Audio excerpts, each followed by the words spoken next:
Yo, what up guys, Bo here. I've never been a big fan of the smartwatch, let alone the Apple Watch, because, well, I had a hard time figuring out just who this watch is for. I'm a relatively healthy guy, but I'm not a jogger, I don't do yoga, and based on everything I've seen, it looked like it just wasn't for me, until when Apple announced the Series 4. This is the first redesign of the Apple Watch since the original, but before we dive in, let's get unboxed. Apple not only redesigned the watch itself, but it completely redesigned the retail packaging as well.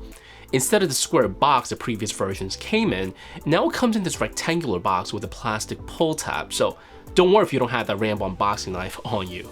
You'll notice that Apple no longer have the watch and the band together. Alright, I like having my desserts first, so let's set the veggies aside for now. We got the user guide, the 5-watt power brick, and the charging cable.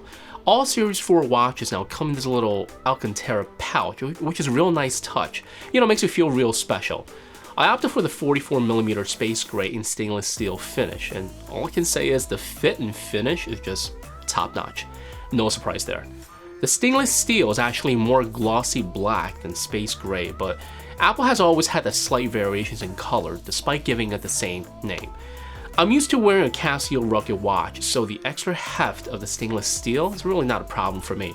Actually, this still weighs less than my Casio, but for those of you preferring lighter weight, Apple also has a 40mm version in aluminum finish, which weighs substantially less, so it's really just a personal preference. The biggest change to the Series 4 is, of course, that screen. It is now over 30% more screen real estate, and the bezels are now rounded to match the shape of the watch, and they're much closer to the edges than ever before. The display takes up so much of the watch face, and the 40mm watch has a bigger display than the 42mm from previous generations. Of course, in addition to the size of the watch face, Apple has made other improvements to the Series 4. The mic has been moved to the other side between the digital crown and the side button, eliminating feedback during calls. Speaking of the crown, you'll notice that for the LTE model, it's a subtle red ring instead of the red dot. On the other side are the speaker grills, which Apple claims is 50% louder than previous generations, which I totally believe based on my testing. Onto the back, it's been completely redesigned as well.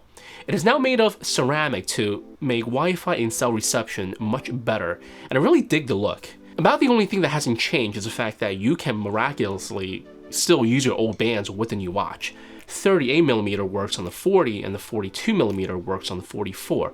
So if you've accumulated a mountain of watch bands, fear not, you can use them all. Despite the bigger display and screen, battery life has remained the same. That's to say, excellent. I was apprehensive about having to remember to charge yet another device, but I'm averaging about 2 days with the light to medium usage. Apple claims 18 hours of regular use, and it's pretty much in line. Once you turn on the watch, that's where you'll see the biggest change. Even though all the previous generations, with the exception of the original Apple Watch, they're going to all receive watchOS 5, there are a few brand new watch faces exclusive to Series 4, which takes advantage of that bigger display. The most polarizing watch face is this one called Infograph.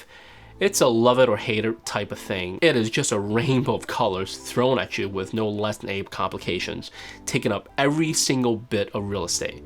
I personally fall into the love it camp.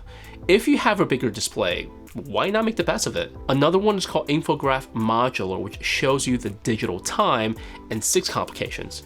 It's a really good watch face if you like having a few days of weather forecast or heart rate over the last couple of days. I really like the use of the screen real estate.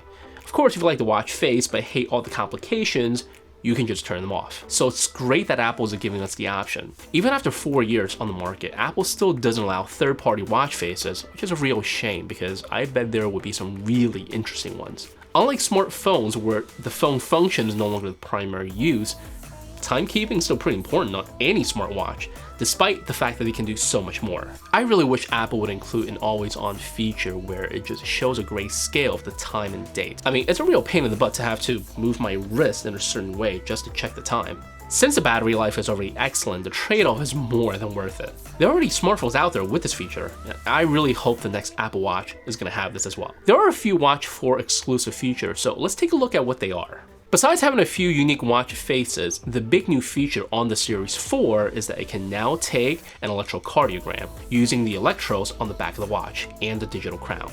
Just open the app and place your finger on the digital crown for about 30 seconds.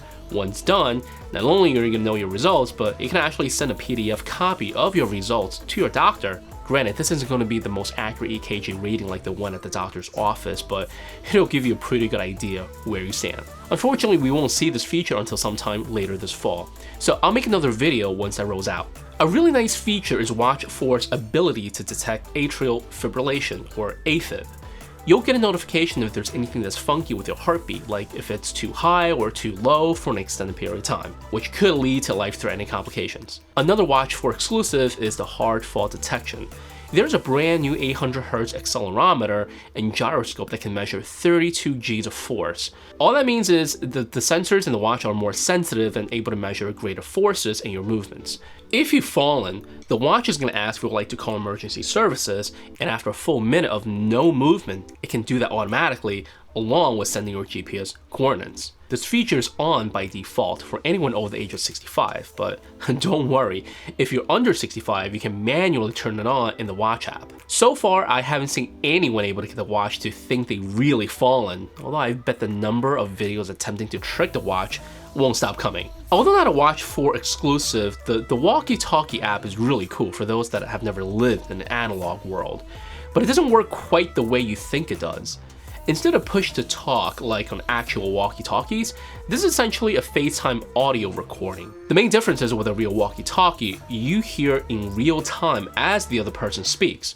But on the Apple Watch, it records your voice as a message and then sends it to the other end, so there'll be some delays when two people are communicating.